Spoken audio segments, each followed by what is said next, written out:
Hello everyone, welcome back to my channel. बच्चे हो या बड़े, लेडीज हो या जेंट्स, सभी के लिए हरे मूंग की रेसिपी लेकर आई हूँ। आजकल सभी को कमजोरी लगना, आंखों की रोशनी कम होना, माइग्रेन, खून की कमी, ये सारी बीमारियां लगभग सभी को हो रही हैं। बस एक लड्डू रोज सेवन करिए और महंगे से महंगे प्रोटीन पाउडर से छुटकारा पाइए। तो चलिए इस एकदम प्रोटीन से भरपूर और हेल्दी रेसिपी को बनाना शुरू कर देते हैं। तो मैंने यहाँ पे ले लिया है एक बाउल में भर के मूंग दाल, या नहीं मूंग, और इसे मैंने 2 बार धुल के और छान के इसे कपड़े पे 1 घंटे के लिए धूप में सुखा ली हूँ। और इसे आप कढ़ाई में डाल के मीडियम फ्लेम पे लगातार चलाते हुए 4 मिनट तक हमें भूनना है। बहुत ज्यादा इसका कलर नहीं चेंज करना है और ना ही हाई फ्लेम पे इसे भूनना है। अब हमने 4 मिनट तक भून लिया है। अच्छे से ये दाल गर्म हो गई है, हम हाथ में इसे होल्ड नहीं कर पा रहे हैं, बस इतना ही हमें गर्म होने तक पकाना है। आप अच्छे से देख लीजिए। तो अब हमने 4 मिनट तक भून के एक थाली में निकाल के इसे रख देती हूँ ठंडा होने के लिए। जब ये दाल अच्छे से ठंडी हो जाएगी तब इसे हम पीसेंगे। तो मैंने यहाँ पे थाली में अच्छे से फैला के या तो पंखे के नीचे रख देंगे, या तो ऐसे ही आपके पास टाइम है तो आधे घंटे के लिए रख दें, ये अच्छे से ठंडी हो जाएगी। तो दाल अच्छे से यानी मूंग ठंडी हो गई है। अब एक जार में हमें इसे डाल के पीसना है। अगर आपके पास छोटा जार है तो उसमें भी पीस सकते हैं, बड़ा है तो उसमें भी पीस सकते हैं इसे। पर जार एकदम बढ़िया होना चाहिए इसे पीसने के लिए, क्योंकि ये साबुत मूंग है तो पीसने में थोड़ा टाइम लेती है। तो मैंने यहाँ पे एक बार पीस ली हूँ और जो थोड़ा सा बचा था वो भी दूसरे बैच में मैं पीस के तैयार कर लेती हूँ। तो मैंने यहाँ पे दिखा दे रही हूँ आपको, पीस लिया है और बस इसी तरीके का हमें पाउडर बना के इसका तैयार करना है। बहुत ज्यादा मोटा भी नहीं और बहुत ज्यादा पतला भी नहीं, आपको मैं दिखा देती हूँ। तो पीसने के बाद इसे हमें छान लेना है। छानना जरूरी है क्योंकि हम जब जार में पीस रहे हैं तो ये इक्वल नहीं पीसेगी।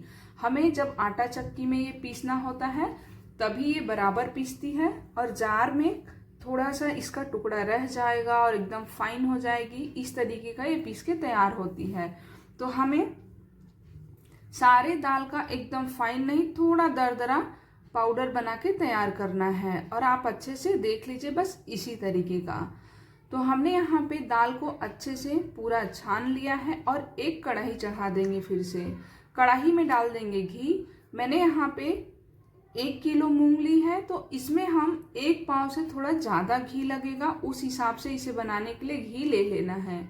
तो मैंने यहाँ पे घी डाल दिया है और इसमें हमें पूरा मूंग का पाउडर ऐड कर देना है।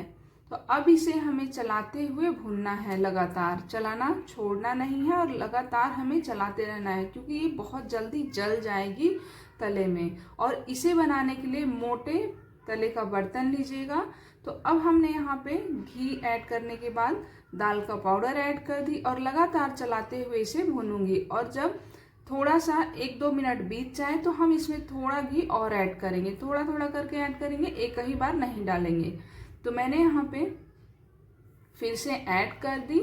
और घी डालने के टाइम पे हमें गैस की फ्लेम को लो कर देना है और फिर से हमें दाल और घी को अच्छे से मिक्स करते हुए इसे भूनना है। और ये हरी मूंग में सभी दालों से अधिक प्रोटीन होता है, तो आप इस लड्डू को जरूर बनाइए, एक बार जरूर ट्राई करिएगा। और ये हमारे डाइजेशन के लिए भी बहुत अच्छी होती है, फाइबर भी बहुत ही ज़्यादा इसमें होता है। तो यहाँ पे भूनते हुए मुझे दाल को 6 से 7 मिनट हो गया है और ये दाल अच्छे से भुन गई है, कलर भी चेंज हो गया है। तो हम इसे एक गमले में निकाल देंगे। आपको दाल ध्यान से भूनना है क्योंकि पहले से ही हमने ऑलरेडी भुना हुआ था जब साबुत थी तो। और इसे पीसने के बाद बस इसी तरीके का हल्का कलर चेंज होने तक भूनना है। और जब दाल अच्छे से भून जाएगी तो इसमें खुशबू भी आने लगती है। तो हमने यहाँ पे 7 से 8 मिनट तक भुनी थी। अब हमने यहाँ पे दाल यानी पाउडर को निकाल के रख दी, ठंडा हो रहा है।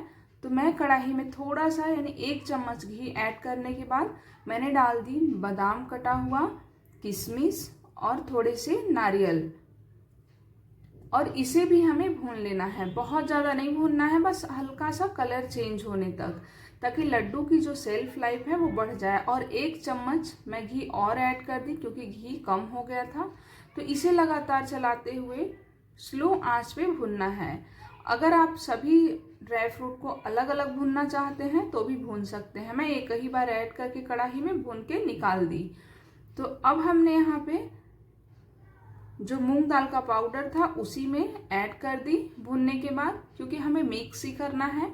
तो अब इसमें हम ऐड कर देंगे चीनी। आप इसे गुड़ से भी बना सकते हैं, चाहे तो जो जैगरी पाउडर आता है वो ले लें और इसमें ऐड करके आप मिक्स करके बना सकते हैं इस लड्डू को। मैंने यहाँ पे लिया है चीनी। तो ये आप अपने हिसाब से जितना मीठा खाते हैं उस हिसाब से शुगर पाउडर या जैगरी पाउडर ऐड कर सकते हैं। मैंने यहाँ पे 4 चम्मच के लगभग घी और ऐड कर दी और इसे मिक्स कर दी।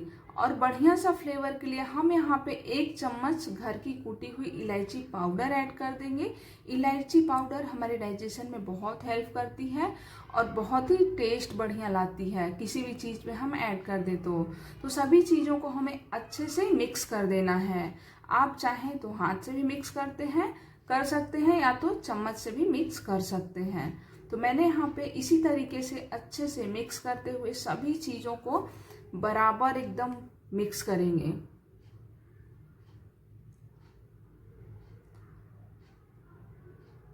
अब हमने यहाँ पे चम्मच को हटा देती हूँ और इसे अच्छे से हम मिक्स कर लेंगे हाथ से, क्योंकि ये चम्मच से उतना बढ़िया से मिक्स नहीं हो पाएगी। जब हम हाथ से मिक्स करेंगे तभी ये बराबर इक्वल मिक्स होगा। और यहाँ पे हम टेस्ट कर लेंगे कितना मीठा, ज़्यादा तो नहीं हो गया और कम तो नहीं है ना। आप अपने हिसाब से कम ज़्यादा कर सकते हैं मिठास। तो थोड़ी कम लग रही थी तो मैं इसमें शुगर पाउडर और ऐड कर देती हूँ और फिर से हम इसे मिक्स कर देंगे। और थोड़ा सा घी मैं इसमें और डाल देती हूँ, यानी 2-3 चम्मच के लगभग। और घी मुझे कम लग रहा था। आप एक ही बार घी ना ऐड करें, ज़्यादा हो जाएगा तो नहीं चलेगा, कम रहेगा तो हम बाद में और ऐड कर सकते हैं। तो बस इसी तरीके से फिर से हमें सभी चीज़ों को मिक्स कर देना है। अब हम करेंगे हाथ से मिक्स, क्योंकि जितना अच्छे से हाथ से ये मिक्स हो जाएगा, चम्मच से या पलटे से मिक्स नहीं होता है। तो देखिए ये बराबर बढ़िया से मिक्स हो गया है और हम इसका अब लड्डू बनाना शुरू कर देंगे। आप चाहें तो इसमें अपने मनपसंद से और भी काजू या पिस्ता आपको ऐड करना है, जो भी ड्राई फ्रूट वो कर सकते हैं। और जो भी कम करना है, जो चीज़ नहीं पसंद है उसे स्किप भी कर सकते हैं। और अपने हिसाब से छोटा या बड़ा लड्डू इसका बना के तैयार कर सकते हैं आप। मैं यहाँ पे मीडियम साइज का आपको लड्डू बना के एक दिखा देती हूँ। तो मैंने पहले से एक बना के रख ली हूँ और दूसरा लड्डू फिर से बना रही हूँ। और इस तरीके से जब हाथ पे कर देंगे तो लड्डू चारों तरफ से एकदम बराबर और चिकना बन के तैयार होगा। और सेम तरीके से हम सभी लड्डू को बना के तैयार करेंगे। और यकीन मानिए ये लड्डू इतना टेस्टी बनता है कि आप बच्चे जब स्कूल जा रहे हैं तो हम बिस्किट देते हैं, उस टाइम पे एक लड्डू खिला के हम स्कूल भेज सकते हैं। या आपको कुछ मीठा खाने का मन हो तो भी ये लड्डू खा सकते हैं। बहुत ही हेल्दी होता है और खाने में बहुत ही टेस्टी लगता है। तो इसी तरीके से हम सभी लड्डुओं को बांध के तैयार कर लेंगे। तो चलिए अब हमारा पूरा लड्डू बन के तैयार हो गया है और बहुत ही टेस्टी और बहुत ही हेल्दी लड्डू बना है। मैं आपको एक तोड़ के यहाँ पे दिखाऊंगी और देखने से ही लग रहा होगा कितना नरम बना है ये लड्डू। तो अगर आपको ये लड्डू की रेसिपी पसंद आई है, जरा सा भी आपको हेल्पफुल लगी होगी तो मेरे वीडियो को लाइक करिएगा और चैनल को सब्सक्राइब करना ना भूलिएगा। और इसी तरीके का अच्छी वीडियो देखने के लिए मेरे चैनल को सब्सक्राइब करके बेल आइकन जरूर क्लिक कर लीजिए, ताकि आने वाली हर वीडियो का नोटिफिकेशन आपको मिल सके।